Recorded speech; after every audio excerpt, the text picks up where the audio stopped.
एकंदरीत सध्या जे आपल्या फिजिओथेरपी डिपार्टमेंटला जे सुसज्ज चांगलं डिपार्टमेंट आहे आणि चांगले रिस्पॉन्स पण मिळतोय.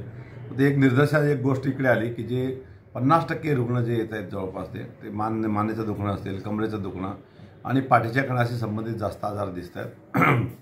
मेनली आम्ही विचारलं, त्याच्यानंतर काम करणाऱ्या पद्धती लोकांच्या त्याच्यात जेव्हा स्टडी केला तेव्हा वाटलं की एक्झॅक्ट काज काय आहे की एवढे पेशंट तरुण वयामधले मुलं लोक जास्त आहेत. तर आम्ही ते बघितलं. ते एकंदरीत जे आज सध्याची लाईफस्टाईल आहे, सिटिंग तुमचे पोश्चर्स आहे, तुम्ही मोबाईल वापरता दिवसभर कॉम्प्युटरवर बसलेले असतात काम करताना, ते पोश्चर आहे तेव्हा ते सपोर्ट जो असतो मणक्याला तो प्रॉपरली मिळत नाही आणि त्याच्यामुळे ह्या गोष्टी आणि रॉंग पोझिशन कंटिन्युअसली एका स्क्रीनवर कंटिन्युअसली बघत जातात एका पोझिशनमध्ये, त्याच्यावर स्नायू जे आहेत बॉडीचे अंगाचे त्याच्यात ताण पडतो आणि याच्यामुळे हे दुखणं सुरू होतं.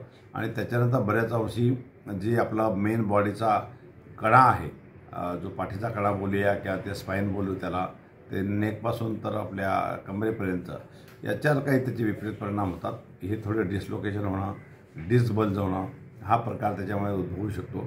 त्या सगळ्यात महत्त्वाची गोष्ट आहे की तुमची पोश्चर, बसण्याची तुमची पद्धत, चालण्याची पद्धत, बॉडी बॅलन्स करून ठेवण्याची पद्धत ह्या खूप महत्त्वाच्या आहे. परंतु आपण कामाच्या दगदगीत तिकडे ते पडण्याच्या दगदगीत ह्या सगळ्या गोष्टी विसरतो आहे आणि त्याच्यामुळे हा सगळा प्रॉब्लेम निर्माण होतो आहे.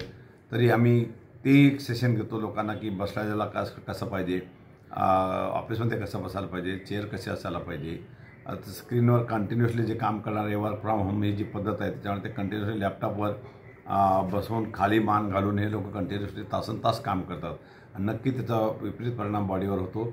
तर या सगळ्या सवयी सोडून यांना ते वेगवेगळे लॅपटॉपला स्टँड येतात, कॉम्प्युटर डेस्कटॉप जो कॉम्प्युटर आहे तो जर वापरला, ते एक सर्टन हाईटला जर वगैरे ठेवलं आणि खुर्ची चांगली घेऊन त्याच्यावर प्रॉपर पोझिशन घेऊन जर आपण जर काम केलं तर नक्कीच ह्या गोष्टी कमी करू शकू. मेनली काही ड्रुपिंग शोल्डर्स व्हायला लागले आहेत आणि बाकीच्या काही बऱ्याच गोष्टी व्हायला लागल्या. पायाला आग होणं, पायाच्या स्नानू दुखणे, हे सगळेचं उगम जो आहे तो मणक्यातनं जाणारे जे मज्जातंतू त्याच्यातनं त्याच्यावर प्रेशर पडल्यामुळे होतो. तर ही जर सगळी काळजी आपण घेतली तर नक्कीच आपण अशा आजारापासून दूर राहू. धन्यवाद.